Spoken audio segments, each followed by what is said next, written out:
परमात्मने नमः। ओम नमो भगवते वासुदेवाय। प्रिय भक्तगणों, श्री हरि भगवान विष्णु के चरण कमलों का ध्यान करते हुए आज के इस वीडियो में मैं आपको श्रीमद् भागवत गीता के प्रथम अध्याय का पाठ महात्म्य सहित सुनाने जा रही हूँ। आपसे निवेदन है कि कथा पूरी सुने, बीच में छोड़कर ना जाएं। कथा को बीच में छोड़कर जाने से भगवान विष्णु का अपमान होता है। श्री पार्वती जी ने कहा, भगवान, आप सब तत्वों के ज्ञाता हैं। आपकी कृपा से मुझे श्री विष्णु संबंधी नाना प्रकार के धर्म सुनने को मिले, जो समस्त लोक का उद्धार करने वाले हैं। देवेश, अब मैं गीता का महात्म्य सुनना चाहती हूँ, जिसका श्रवण करने से श्री हरि में भक्ति बढ़ती है। श्री महादेव जी बोले, जिनका श्री विग्रह तुलसी के फूल की भांति श्याम वर्ण का है, पक्षीराज गरुड़ ही जिनके वाहन है, जो अपनी महिमा से कभी च्युत नहीं होते तथा शेषनाग की शैया पर शयन करते हैं, उन भगवान महाविष्णु की हम उपासना करते हैं। एक समय की बात है, मूर दैत्य के नाशक भगवान विष्णु शेषनाग के रमणीय आसन पर सुखपूर्वक विराजमान थे। उस समय समस्त लोगों को आनंद देने वाली भगवती लक्ष्मी जी ने आदर पूर्वक प्रश्न किया। श्री लक्ष्मी जी ने पूछा, भगवान, आप संपूर्ण जगत का पालन करते हुए भी अपने ऐश्वर्य के प्रति उदासीन से होकर जो इस क्षीर सागर में नींद ले रहे हैं, इसका क्या कारण है? श्री भगवान बोले, सुमुखी, मैं नींद नहीं लेता हूँ, अपितु तत्व का अनुसरण करने वाली अंतर दृष्टि के द्वारा अपने ही महेश्वर तेज का साक्षात्कार कर रहा हूँ। देवी, यह वही तेज है जिसका योगी पुरुष कुशाग्र बुद्धि के द्वारा अपने अंतःकरण में दर्शन करते हैं तथा जिसे मीमांसक विद्वान वेदों का सार तत्व निश्चित करते हैं। वह माहेश्वर तेज एक अचर प्रकाश स्वरूप आत्मरूप रोग शोक से रहित अखंड आनंद का पुंज निष्पंद तथा द्वैत रहित है। इस जगत का जीवन उसी के अधीन है, मैं उसी का अनुभव करता हूँ। देवेश्वरी, यही कारण है कि मैं तुम्हें नींद लेता सा प्रतीत हो रहा हूँ। श्री लक्ष्मी जी ने कहा, ऋषिकेश, आप ही योगी पुरुषों के ध्येय हैं। आपके अतिरिक्त कोई ध्यान करने योग्य तत्व है? यह जानकर मुझे बड़ा कौतूहल हो रहा है। इस चराचर जगत की सृष्टि और संहार करने वाले स्वयं आप ही हैं। आप सर्व समर्थ हैं। इस प्रकार की स्थिति में होकर भी यदि आप उस परम तत्व से भिन्न हैं, तो मुझे उसका बोध कराइए। श्री भगवान बोले, प्रिय, आत्मा का स्वरूप द्वैत और अद्वैत से पृथक, भाव और अभाव से मुक्त तथा आदि और अंत से रहित है। शुद्ध ज्ञान के प्रकाश से उपलब्ध होने वाला तथा परमानंद स्वरूप होने के कारण एकमात्र सुंदर है। वह मेरा ईश्वरीय रूप है। आत्मा का एकत्व ही सबके द्वारा जानने योग्य है। गीता शास्त्र में इसी का प्रतिपादन हुआ है। अमित तेजस्वी भगवान विष्णु के ये वचन सुनकर लक्ष्मी देवी ने शंका उपस्थित करते हुए कहा, भगवान, यदि आपका स्वरूप स्वयं परमानंदमय और मन वाणी की पहुँचने के बाहर है, तो गीता कैसे उसका बोध कराती है? मेरे इस संदेह का आप निवारण कीजिए। श्री भगवान बोले, सुंदरी, सुनो, मैं गीता में अपनी स्थिति का वर्णन करता हूँ। क्रमशः 5 अध्यायों को तुम 5 मुख जानो, 10 अध्यायों को 10 भुजाएं समझो तथा 1 अध्याय को उदर और 2 अध्यायों को दोनों चरण कमल जानो। इस प्रकार यह 18 अध्यायों की वांगमयी ईश्वरीय मूर्ति ही समझनी चाहिए। यह ज्ञान मात्र से ही महान पातकों का नाश करने वाली है। जो उत्तम बुद्धि वाला पुरुष गीता के 1 या आधे अध्याय का अथवा 1 आधे या चौथाई श्लोक का भी प्रतिदिन अभ्यास करता है, वह सुशर्मा के समान मुक्त हो जाता है। श्री लक्ष्मी जी ने पूछा, देव, सुशर्मा कौन था? किस जाति का था और किस कारण से उसकी मुक्ति हुई। श्री भगवान बोले, प्रिय सुशर्मा बड़ी खोटी बुद्धि का मनुष्य था। पापियों का तो वह शिरोमणि ही था। उसका जन्म वैदिक ज्ञान से शून्य एवं क्रूरतापूर्ण कर्म करने वाले ब्राह्मणों के कुल में हुआ था। वह न ध्यान करता था, न जप, न होम करता था, न अतिथियों का सत्कार। वह लंपट होने के कारण सदा विषयों के सेवन में ही आसक्त रहता था। हल जोतता और पत्ते बेचकर जीविका चलाता था। उसे मदिरा पीने का व्यसन था तथा वह मांस भी खाया करता था। इस प्रकार उसने अपने जीवन का दीर्घ काल व्यतीत कर दिया। एक दिन मूढ़ बुद्धि सुशर्मा पत्ते लाने के लिए किसी ऋषि की वाटिका में घूम रहा था। इसी बीच में काल रूपधारी काले सांप ने उसे डस लिया। सुशर्मा की मृत्यु हो गई। तदंतर वह अनेक नरकों में जा वहां की यातनाएं भोगकर मर्त्यलोक में लौट आया और वहां बोझ ढोने वाला बैल हुआ। उस समय किसी पंगु ने अपने जीवन को आराम से व्यतीत करने के लिए उसे खरीद लिया। बैल ने अपनी पीठ पर पंगु का भार ढोते हुए बड़े कष्ट से 7-8 वर्ष बिताए। एक दिन पंगु ने किसी ऊंचे स्थान पर बहुत देर तक बड़ी तेजी के साथ उस बैल को घुमाया। इससे वह थक कर बड़े वेग से पृथ्वी पर गिरा और मूर्छित हो गया। उस समय वहां कुतूहलवश आकृष्ट हो बहुत से लोग एकत्रित हो गए। उस जन समुदाय में से किसी पुण्यात्मा व्यक्ति ने उस बैल का कल्याण करने के लिए उसे अपना पुण्य दान किया। तत्पश्चात कुछ दूसरे लोगों ने भी अपने अपने पुण्यों को याद करके उन्हें उसके लिए दान किया। उस भीड़ में एक वैश्या भी खड़ी थी। उसे अपने पुण्य का पता नहीं था, तो भी उसने लोगों की देखा देखी उस बैल के लिए कुछ त्याग किया। तदंतर यमराज के दूत उस मरे हुए प्राणी को पहले यमपुरी ले गए। वहां यह विचार कर कि ये वैश्या के दिए हुए पुण्य से पुण्यवान हो गया है, उसे छोड़ दिया जाए।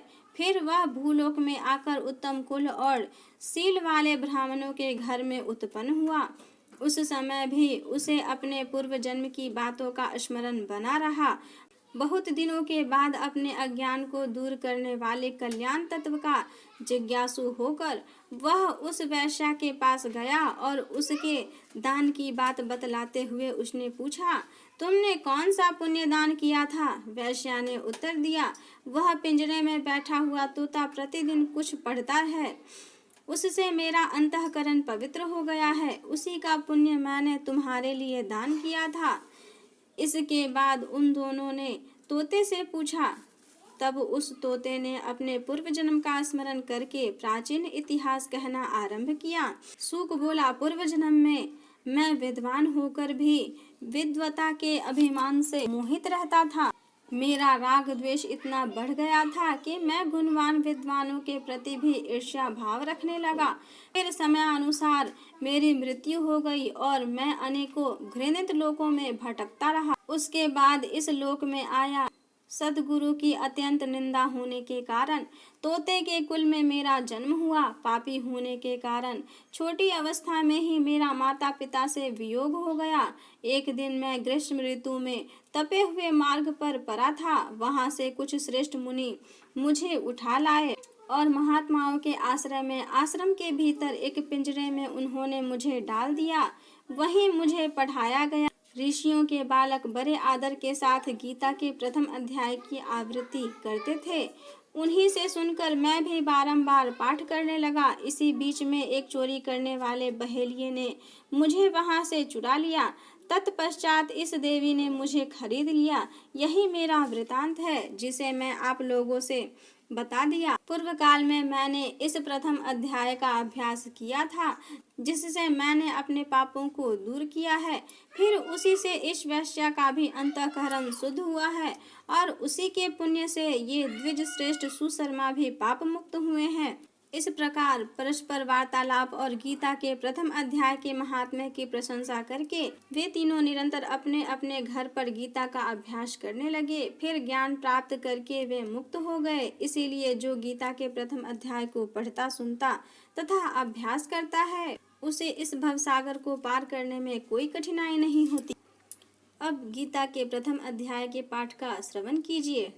धृतराष्ट्र बोले, हे संजय, धर्म भूमि कुरुक्षेत्र में इकट्ठे हुए युद्ध की इच्छा वाले मेरे और पांडु पुत्रों ने क्या किया? इस पर संजय बोले, उस समय राजा दुर्योधन ने व्यूह रचना युक्त पांडवों की सेना को देखकर और द्रोणाचार्य के पास जाकर यह वचन कहा, हे आचार्य, आपके बुद्धिमान शिष्य द्रुपद पुत्र धृष्टद्युम्न द्वारा व्यूहाकार रची हुई पांडु पुत्रों की इस बड़ी भारी सेना को देखिए।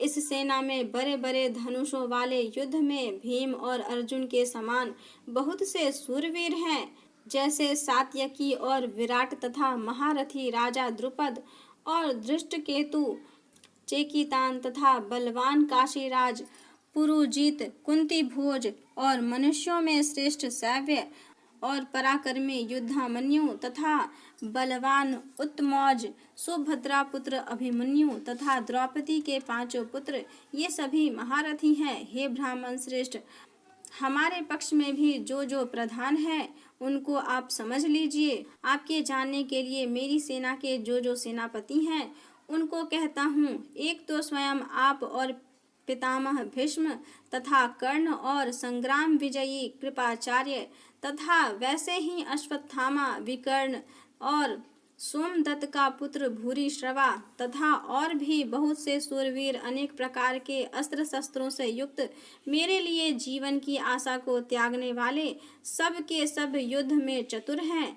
भीष्म पितामह द्वारा रक्षित हमारी वह सेना सब प्रकार से अजेय है और भीम द्वारा रक्षित इन लोगों की सेना यह जीतने में सुगम है। इसीलिए सब मोर्चों पर अपनी अपनी जगह स्थित रहते हुए आप लोग सब के सब ही निसंदेह भीष्म पितामह की ही सब ओर से रक्षा करें। इस प्रकार द्रोणाचार्य से कहते हुए दुर्योधन के वचनों को सुनकर कौरवों में वृद्ध बड़े प्रतापी पितामह भीष्म ने उस दुर्योधन के हृदय में हर्ष उत्पन्न करते हुए उच्च स्वर से सिंह की नाद के समान गरज कर शंख बजाया। उसके उपरांत शंख और नगारे तथा ढोल, मृदंग और नृसिंह आदि बाजे एक साथ ही बजे। उनका वह शब्द बड़ा भयंकर हुआ। के अनंतर सफेद घोड़ों से युक्त उत्तम शंख में बैठे हुए श्री कृष्ण महाराज और अर्जुन ने भी अलौकिक शंख बजाया। उनमें श्री कृष्ण महाराज ने पांचजन्य नामक शंख और अर्जुन ने देवदत्त नामक शंख बजाया। भयानक कर्म वाले भीष्मसेन ने पौंड्रक नामक महाशंख बजाया। कुंती पुत्र राजा युधिष्ठिर ने अनंत विजय नामक शंख और नकुल तथा सहदेव ने सुघोष और मणि पुष्पक नामक शंख बजाए। श्रेष्ठ धनुष वाले काशीराज और महारथी शिखंडी और धृष्टद्युम्न तथा राजा विराट और अजेय सात्विक तथा राजा द्रुपद और द्रौपदी के पांचों पुत्र और बड़ी भुजा वाले सुभद्रा पुत्र अभिमन्यु, इन सब ने हे राजन अलग अलग शंख बजाए और उस भयानक शब्द ने आकाश और पृथ्वी को भी शब्दायमान करते हुए धृतराष्ट्र पुत्रों के हृदय विदीर्ण कर दिए। हे राजन, उसके उपरांत कपिध्वज अर्जुन ने खड़े हुए धृतराष्ट्र पुत्रों को देखकर उस शस्त्र चलने की तैयारी के समय धनुष उठाकर ऋषिकेश श्री कृष्ण महाराज से यह वचन कहा, हे अच्युत, मेरे रथ को दोनों सेनाओं के बीच खड़ा करिए। जब तक मैं इन स्थित हुए युद्ध की कामना वालों को अच्छी प्रकार देख लूं कि इस युद्ध रूप व्यापार में मुझे किन किन के साथ युद्ध करना योग्य है। दुर्बुद्धि दुर्योधन का युद्ध में कल्याण चाहने वाले जो जो ये राजा लोग इस सेना में आए हैं, उन युद्ध करने वालों को मैं देखूंगा। संजय बोले, हे धृतराष्ट्र, अर्जुन द्वारा इस प्रकार कहे हुए महाराज श्री कृष्णचंद्र ने दोनों सेनाओं के बीच भीष्म और द्रोणाचार्य के सामने और संपूर्ण राजाओं के सामने उत्तम रथ को खड़ा करके ऐसे कहा कि हे पार्थ, इन इकट्ठे हुए कौरवों को देख। उसके उपरांत पृथापुत्र अर्जुन ने उन दोनों ही सेनाओं में स्थित हुए पिता के भाइयों को, पितामहों को, आचार्यों को, मामों को, भाइयों को, पुत्रों को, पौत्रों को तथा मित्रों को, ससुरों को और सुहृदों को भी देखा। इस प्रकार उन खड़े हुए संपूर्ण बंधुओं को देखकर वे अत्यंत करुणा से युक्त हुए। कुंती पुत्र अर्जुन शोक करते हुए बोले, हे कृष्ण, इस युद्ध की इच्छा वाले खड़े हुए स्वजन समुदाय को देखकर मेरे अंग शिथिल हुए जाते हैं और मुंह भी सूखा जाता है। और मेरे शरीर में कंप तथा रोमांच होता है तथा हाथ में गांडीव धनुष गिरता है और त्वचा भी बहुत जलती है तथा मेरा मन भ्रमित सा हो रहा है, इसीलिए मैं खड़ा रहने को भी समर्थ नहीं हूँ। हे केशव, लक्षणों को भी विपरीत ही देखता हूँ तथा युद्ध में अपने कुल को मारकर कल्याण भी नहीं देखता। हे कृष्ण, मैं विजय नहीं चाहता और राज्य तथा सुखों को भी नहीं चाहता। हे गोविंद, हमें राज्य से क्या प्रयोजन है अथवा भोगों से और जीवन से भी क्या प्रयोजन है, क्योंकि हमें जिनके लिए राज्य भोग और सुख आदि इच्छित हैं वे ही यह सब धन और जीवन की आशा को त्याग कर युद्ध में खड़े हैं, जो कि गुरुजन, ताऊ, चाचा, लड़के और वैसे ही दादा, मामा, ससुर, पोते, साले तथा और भी संबंधी लोग हैं। इसीलिए हे मधुसूदन, मुझे मारने पर भी अथवा तीन लोक के राज्य के लिए भी मैं इन सबको मारना नहीं चाहता। फिर पृथ्वी के लिए तो कहना ही क्या है। हे जनार्दन, धृतराष्ट्र के पुत्रों को मारकर भी हमें क्या प्रसन्नता होगी। इस आतताइयों को मारकर तो हमें पाप ही लगेगा। इसीलिए हे माधव, अपने बांधव धृतराष्ट्र के पुत्रों को मारने के लिए हम योग्य नहीं हैं, क्योंकि अपने कुटुंब को मारकर हम कैसे सुखी होंगे। यद्यपि लोभ से भ्रष्ट चित्त हुए ये लोग कुल के नाशकृत दोष को और मित्रों के साथ विरोध करने में पाप को नहीं देखते हैं, परंतु हे जनार्दन, कुल के नाश करने से होते हुए दोष को जानने वाले हम लोगों को इस पाप से हटने के लिए क्यों नहीं विचार करना चाहिए, क्योंकि कुल के नाश होने से सनातन कुल धर्म नष्ट हो जाते हैं। धर्म के नाश होने से संपूर्ण कुल को पाप भी बहुत दबा लेता है तथा हे कृष्ण, पाप के अधिक बढ़ जाने से कुल की स्त्रियां दूषित हो जाती हैं और हे वार्ष्णेय, स्त्रियों के दूषित होने पर वर्ण संकर उत्पन्न होते हैं और वह वर्ण संकर कुल घातियों और कुल को नरक में ले जाने के लिए होता है। लोप हुई पिंड और जल की क्रिया वाले इनके पितर लोग भी गिर जाते हैं और इन वर्ण संकर कारक दोषों के कुल घातियों के सनातन कुल धर्म और जाति धर्म नष्ट हो जाते हैं तथा हे जनार्दन, नष्ट हुए कुल धर्म वाले मनुष्यों का अनंत काल तक नरक में वास होता है, ऐसा हमने सुना है। ओहो शोक है कि हम लोग बुद्धिमान होकर भी महान पाप करने को तैयार हुए हैं, जो कि राज्य और सुख के लोभ से अपने कुल को मारने के लिए उद्धत हुए हैं। यदि मुझ शस्त्र रहित न सामना करने वाले को शस्त्रधारी धृतराष्ट्र के पुत्र रण में मारे तो वह मारना भी मेरे लिए अति कल्याणकारक होगा। संजय बोले, रणभूमि में शोक से उद्विग्न मन वाले अर्जुन इस प्रकार कहकर वान सहित धनुष को त्याग कर रथ के पिछले भाग में बैठ गए।